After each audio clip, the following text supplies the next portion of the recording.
Hello students, आपका YouTube channel पर स्वागत है। हम पिछले कुछ वीडियोस में विभिन्न पादपों के लक्षणों के बारे में पढ़ रहे थे। अभी हमारा वो टॉपिक पूरा हो चुका है। आज हम एक नया टॉपिक लेने जा रहे हैं, पादप रोगों का वर्गीकरण। सबसे पहले कि पादप रोगों को अलग अलग वर्गों में क्यों बांटा। एक्चुअली अगर हम इसकी बात करें जनरली कि किस तरह से हम इनको बांटा है, क्योंकि कुछ रोग जो होते हैं हम अगर इनको बांटे तो इनकी स्थिति के बारे में, इसकी भयानकता के बारे में, ये कितना घातक हो सकता है, इनके बारे में हम इनका अध्ययन कर सकते हैं। हमें अगर हमें वर्गीकरण हमें पता है तो हमें इसको समझने में बहुत आसानी रह सकती है। ठीक है, तो अगर हम ये देखें कि जैसे कोई रोग किसी रोग कारक के कारण हो रहा है या कोई रोग किसी और कारण, कोई रोग कारक के अलावा कोई पोषण तत्व भी हो सकते हैं, कोई दूसरे कारक भी हो सकते हैं, क्षेत्रफल भी हो सकता है उस जगह का, वो घटना भी हो सकती है, उसकी उग्रता भी हो सकती है। तो हम इन्हें अलग अलग पार्ट में हमने इसको डिवाइड किया। हमने इसके 5 आधार बनाए हैं, इसे 5 आधारों में डिवाइड किया है। पहला आधार है रोग कारक के आधार पर, कौन सा रोग कारक उसको रोग को फैलाने का काम कर रहा है उस रोग कारक के आधार पर। ठीक है, जैसे कवक कर रहा है, बैक्टीरिया कर रहा है, या एल्गी कर रहा है, शैवाल कर रहा है, माइकोप्लाज्मा कर रहे हैं, या वायरस कर रहा है, वायरॉइड कर रहा है। तो इन का रोग कारक के आधार पर हम इनका वर्गीकरण कर सकते हैं। सेकेंड, हम किस तरह का क्षेत्रफल है, कदाचित हो या किसी क्षेत्र में कभी कभी होता है, छिटपुट रोग होता है, कदाचित होता है, तो हम उसमें, या एक ऐसा रोग जो हमेशा इस जगह पर ही होता है तो हम उसे स्थानीय रोग भी कहते हैं। कुछ ऐसा रोग जो उस जगह पर बहुत ज्यादा फैलता है, महामारी के फॉर्म में भी हम कह सकते हैं। और ऐसा रोग जो सभी जगह फैलता है, सर्वव्यापी रोग भी हो सकता है। तो दूसरा हमारा क्षेत्रफल, घटना या उग्रता के आधार पर हम उसको डिवाइड कर सकते हैं। तीसरा है, बहुत सारे ऐसे रोग होते हैं जो एक तरह की फसलों में होते हैं। जैसे हम बात करते हैं धान्य फसलों में एक जैसे रोग हो जाता है, दलहनी फसलों में मोस्टली वो रोग होते हैं। या फिर हम बात करें तिलहनी फसलें, औषधि वाली फसलें, पेय पदार्थ वाली फसलें, उनमें वो रोग होते हैं। तो हमारे पास ये हो गया कि फसलों के आधार पर उनका वर्गीकरण कर दिया, फसलों के आधार पर। फिर चौथा हमारे पास आता है, क्योंकि कोई जरूरी नहीं कि किसी रोग कारक के द्वारा ही हो, किसी पोषक तत्वों की कमी से भी रोग हो सकते हैं। तो ऐसी कंडीशन में हम ये भी कर सकते हैं पोषक तत्व की न्यूनता के आधार पर, जैसे जिंक की कमी से, मैग्नीज की कमी से, मैग्नीशियम की कमी से। तो पोषक तत्व की न्यूनता के आधार पर।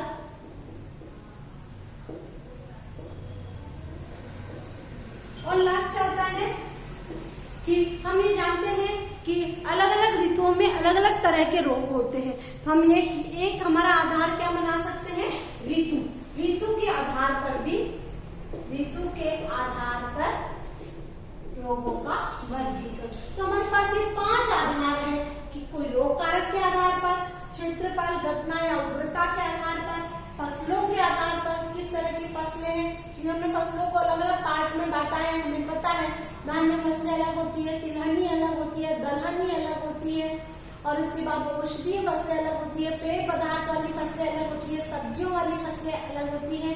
तो हमने उसको फसलों के आधार पर, पोषक तत्व जो प्लांट के लिए आवश्यक होते हैं, उन पोषक तत्व में अगर कमी हो जाए तो ऐसी कंडीशन में भी रोग हो जाते हैं। तो उन पादप रोगों का वर्गीकरण और ऋतुओं के आधार पर वर्गीकरण। तो ये हमारे पास 5 वर्गीकरण के आधार हो गए। अब हम यहाँ पर सबसे पहला हमारा टॉपिक है रोग कारक के आधार पर वर्गीकरण।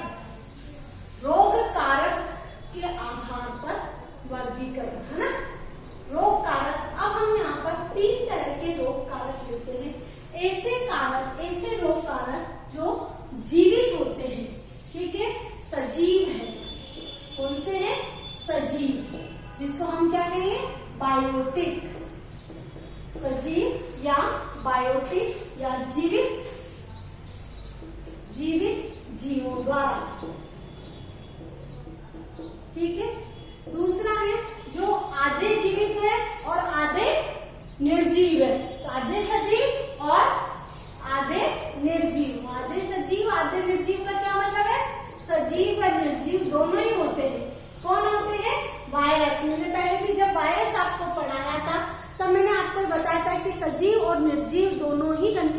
वायरस रहता है, बाहर एनवायरमेंट में रहता है तब वो वायरस निर्जीव के रूप में रहता है, लेकिन जब किसी सजीव के अंदर एंटर हो जाता है तो वो सजीव की मशीनरी का उपयोग करके सजीव बन जाता है। तो हम इसे क्या कहेंगे? मध्यजीवी। ये है जीवित जीवों द्वारा, मध्यजीवी जीवों द्वारा। और तीसरा है अबायोटिक, है ना, अजीवित, अजीवित कारकों द्वारा। तो हमारे पास जीवित कारकों द्वारा। अब जीवित कारकों में कौन कौन से कारक हो सकते हैं, जिससे मैं तुम्हें यहाँ बता रही हूँ, आप ऐसे ही लिखोगे तो आपको जल्दी लर्न हो जाएंगे। हम यहाँ पे जीवित कारक लिख देते हैं: कवक, जीवाणु, शैवाल, माइकोप्लाज्मा, प्रोटोजोआ, स्पाइरोप्लाज्मा,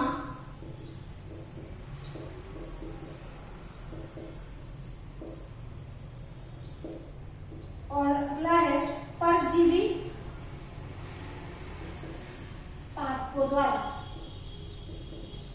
ये सब क्या है? जीवित जीवों के द्वारा। जीवित जीव ये हो गए जीवित कारक। कवक के द्वारा कोई भी एक, आपको अगर ध्यान हो, गेहूं का रोली रोग कवक के द्वारा होता है, गेहूं का रोली रोग। एक जीवाणु के द्वारा कौन सा रोग होता है? सिट्रस कैंकर जो रोग है, नींबू का सिट्रस कैंकर, नींबू का सिट्रस कैंकर रोग। इस तरह आप लिख सकते हो। ये तो हम कारक लिख रहे हैं, हम इनके रोगों के बारे में हम बाद में लिखेंगे। पहले हम मध्यजीवी की बात करते हैं। सजीव और निर्जीव के मध्य योजक कड़ी का काम करने वाले कौन से होते हैं? इसमें दो है हमारे पास, एक है वायरस और एक है वायरोइड। वायरोइड, वायरस और वायरोइड। तो माइकोप्लाज्मा की जगह हम यहाँ प्लांट में फैलाते हैं, इसलिए यहाँ पर अपन फाइटोप्लाज्मा लिख देते हैं। ठीक है, वायरस, सजीव और निर्जीव और वायरोइड में अंतर क्या है मैं पहले ही आपको लिखवा चुकी हूँ अपने वीडियोस में। वायरस और वायरोइड में, वायरस में प्रोटीन कोड जो होता है, कैप्सिड होता है, प्रोटीन आवरण पाया जाता है, जिसको हम कैप्सिड कहते हैं। वायरोइड में ये एब्सेंट होता है। ठीक है, तो वायरस और वायरोइड। नेक्स्ट आता है अजीवित कारकों द्वारा। अजीवित कारकों में हम तीन चीजें यहाँ पर ले सकते हैं। एक है पोषक तत्वों की कमी से, पोषक तत्वों की कमी से। दूसरा ले सकते हैं ऑक्सीजन की कमी से, ऑक्सीजन की कमी से। और तीसरा हम ले सकते हैं उच्च या निम्न तापमान से, तापमान से उत्पन्न विकार, है ना। और लास्ट हम लेंगे प्रदूषण, प्रदूषकों द्वारा, प्रदूषकों द्वारा उत्पन्न विकार। ठीक है, तो अब हम यहाँ पर एक एक आपको यहाँ ये जीवित कारकों द्वारा, ये आपको ये मध्यजीवी जीवों द्वारा, ये मध्यजीवी जीव और अजीवित कारकों द्वारा, ये अजीवित कारक द्वारा। अब हम आते जैसे अजीवित कारकों की बात करते हैं तो पोषक तत्वों में जगन की कमी से चावल का खेरा रोग हो जाता है। चावल का खेरा रोग याद रखना, ये क्वेश्चन एग्जामिनेशन में आया हुआ है। किसकी कमी से चावल का खेरा रोग होता है? तो इसकी कमी से। फिर नेक्स्ट आता है आपकी ऑक्सीजन की कमी से आलू का कृष्णांत, आलू का कृष्णांत हृदय रोग। ठीक है, काले आलू हो जाते हैं, इसमें ब्लैक स्टोन बन जाते हैं। फिर आता है उच्च या निम्न तापमान से पाला मारना। बहुत कम तापमान होता है तो फसलें क्या हो जाती है? पाले में आ जाती है, गल जाती है। ठीक है, फिर नेक्स्ट आता है प्रदूषकों की उपस्थिति से आम का काला शीरा रोग, काला शीरा रोग। जब प्रदूषक कौन कौन से होते हैं एनवायरमेंट में, कार्बन डाइऑक्साइड हो गई, सल्फर डाइऑक्साइड हो गई, नाइट्रोजन डाइऑक्साइड हो गई, इस तरह के प्रदूषक अगर उपस्थित है तो ऐसी कंडीशन में ये रोग फैलाने का काम करते हैं। अब हम आते हैं वायरस के अंदर। वायरस का टमाटर का पर्णकुंचन, टमाटर का पर्णकुंचन रोग वायरस से होता है। वायरॉइड का नाम बताया था मैंने आपको जब वायरॉइड पढ़ाया था तब, आलू का तर्कुकंद रोग, है ना, आलू का तर्कुकंद रोग। इसके एक एक आपको एक के नाम आपको लर्न करने हैं। अब आता है शैवालों द्वारा होने वाले रोग। तो शैवालों द्वारा होने वाले रोग में चाय का लाल रोली रोग, चाय का लाल रोली रोग शैवाल द्वारा होता है। फाइटोप्लाज्मा, बैंगन का लघुपर्ण रोग, बैंगन का लघुपर्ण रोग किससे होता है? फाइटोप्लाज्मा से होता है। फिर आता है प्रोटोजोआ से होने वाला रोग, कॉफी का उत्तक रोग, कॉफी का उत्तक रोग। इसमें हम एक और लिखेंगे यहाँ पर, सूत्रकृमियों या निमेटोड्स के द्वारा होने वाला रोग, सूत्रकृमियों या निमेटोड द्वारा होने वाला रोग। फिर आता है स्पाइरोप्लाज्मा द्वारा होने वाला रोग, तो मक्का का स्टंट रोग, मक्का का स्टंट रोग। परजीवी पादपों में हम आर्किड ले सकते हैं, आर्किड द्वारा होने वाला, या अमरबेल ले सकते, सॉरी अमरबेल ले सकते हैं, कस्कुटा या अमरबेल जो कि दूसरे प्लांट पर चढ़ती है और वहां से अपना सारा भोजन जो है वो खींच लेती है। तो इसके द्वारा होने वाला रोग। सूत्रकृमियों द्वारा होने वाला रोग, सब्जियों में मूल गांठ रोग जो है, सब्जियों में मूल गांठ, ये रोग सूत्रकृमियों द्वारा होता है। तो हमारे पास यहाँ पर रोग कारकों द्वारा हमने 3 कैटेगरी में इसको डिवाइड कर लिया है, जीवित कारकों, मध्यजीवी कारकों या अजीव। जो जीवित कारकों द्वारा होता है उसमें हमने 7, 8 में इसको डिवाइड कर दिया, कवक, जीवाणु, शैवाल, फाइटोप्लाज्मा, प्रोटोजोआ, स्पाइरोप्लाज्मा, परजीवी पादपों द्वारा और सूत्रकृमियों द्वारा। फिर मध्यजीवी में जो आधे सजीव है, सजीव और निर्जीव के मध्य योजक कड़ी के फॉर्म में वायरस और वायरॉइड का। फिर अजीवित कारकों द्वारा हमने इसको 4 में डिवाइड किया, पोषक तत्वों की कमी के कारण, ऑक्सीजन की कमी के कारण, उच्च या निम्न तापमान से उत्पन्न विकार के कारण, और प्रदूषकों द्वारा। ज्यादा तापमान हो तो क्या कहते हैं उसमें, फलों पर दाग या फलों पर सूरज आना, सूरज आना, इसको भी उच्च तापमान से होता है। तो ये है हमारा रोग कारकों द्वारा किस प्रकार से रोग का वर्गीकरण किया गया है। तो ये हमारा पहला टॉपिक हुआ, रोग कारकों द्वारा उत्पन्न विकार। अब हम हमारा सेकंड पोर्शन लेते हैं, क्षेत्रफल या क्षेत्रफल के कारण या उसकी उग्रता के आधार पर वर्गीकरण। क्षेत्रफल, उग्रता या घटना के आधार पर वर्गीकरण।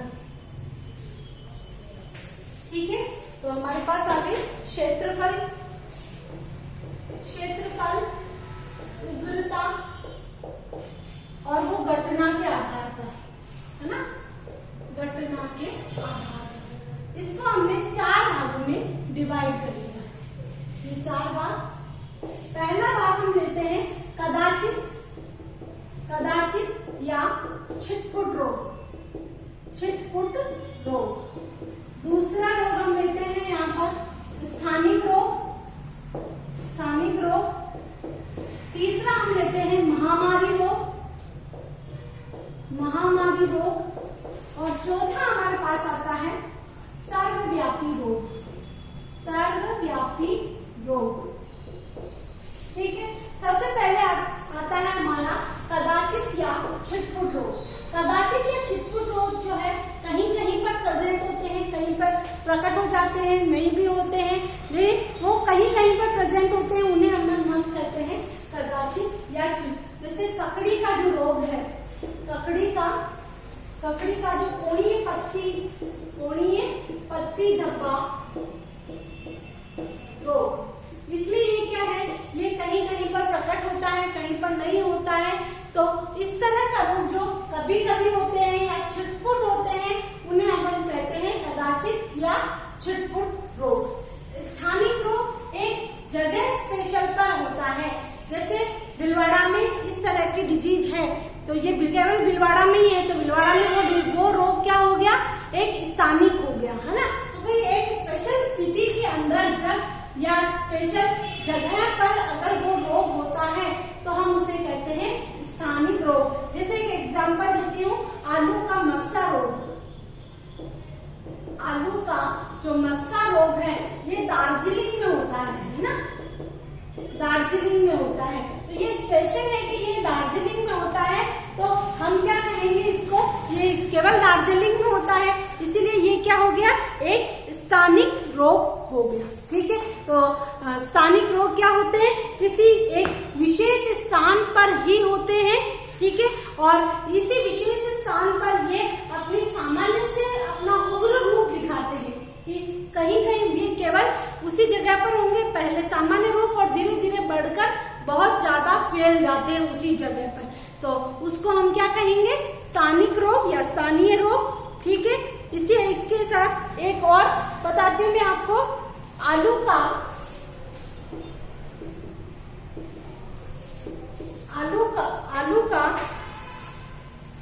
गोल्डन सूत्रकृमि रोग, गोल्डन सूत्रकृमि ये कहाँ होता है, तमिलनाडु के अंदर होता है।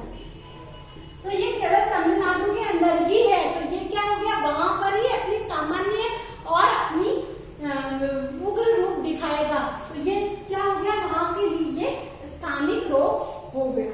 ठीक है, तीसरा रोग हमारे पास आता है महामारी रोग। जब महामारी शब्द जो यूज किया जाता है, ऐसे शब्दों के लिए यूज किया जाता है जिससे बहुत सारे लोग उससे प्रभावित होते हो, जब बहुत सारे जगह वो इफेक्ट डाल देता है तो हम उसे क्या कहते हैं, महामारी रोग कहते हैं। ठीक है, तो या किसी भी जनजाति को जब अगर वो किसी भी जाति को अगर वो उग्र रूप से प्रभावित करता है तो हम उसे क्या कहते हैं, महामारी कहते हैं। ठीक है, अगर ये पादप में होता है तो हम इसे पादप महामारी कहते हैं, और अगर ये जंतुओं में होता है तो इसे जंतु या पशु महामारी कहते हैं।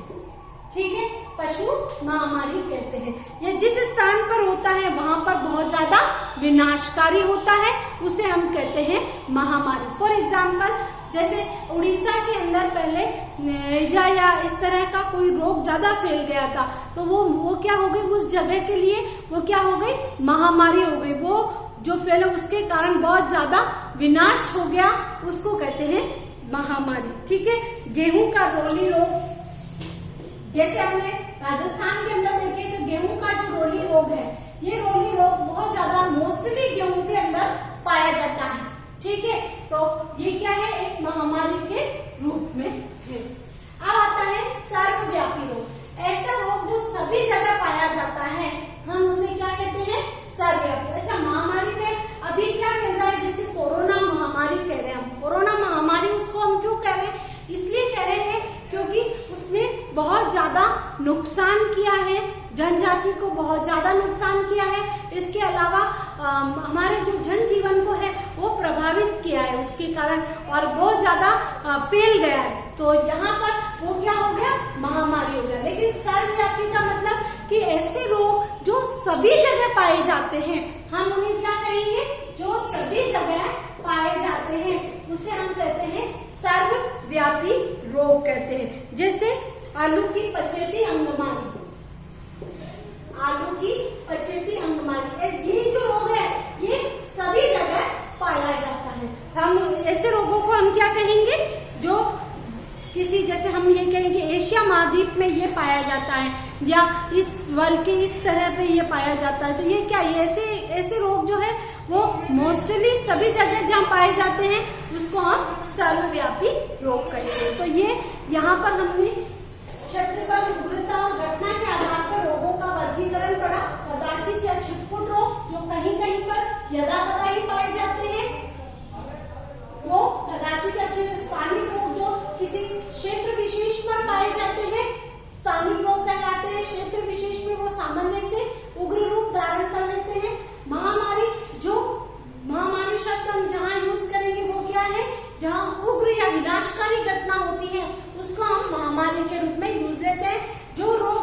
विनाशकारी है और किसी जगह में वो बहुत ज्यादा फैला हुआ है तो हम उसे कहेंगे महामारी रोग। अगर वो पादप में है तो पादप महामारी कहलाएंगे और अगर जंतुओं में है तो पशु महामारी कहलाएगी। सर्वव्यापी रोग ऐसा रोग जो सभी जगह फैला हुआ है उसको हम कहेंगे सर्वव्यापी रोग। तो यहाँ हमने दो आधार देखे, पादप रोगों के वर्गीकरण के दो आधार देखे। पहला हमने रोग कारक के आधार पर देखा और दूसरा हमने पादप रोग में क्षेत्रफल, उग्रता और घटना के आधार पर। उग्रता का मतलब होता है किस तरह वो विनाशकारी है। उग्र का मतलब होता है बहुत ज्यादा विनाशकारी है तो उसका स्वभाव बहुत उग्र है उस रोग का, और अगर कम है तो उसकी उग्रता कम है। ठीक है, तो यहाँ पर भी और हमने 4 तरीके के देखे, तो यहाँ हम 2 तरीके का इस वीडियो में वर्णन कर चुके हैं। बाकी जो 3 तरीके के और हैं उनको हम हमारे नेक्स्ट वीडियो में देखेंगे। जरूर आप इसको देखें। ठीक है, ओके।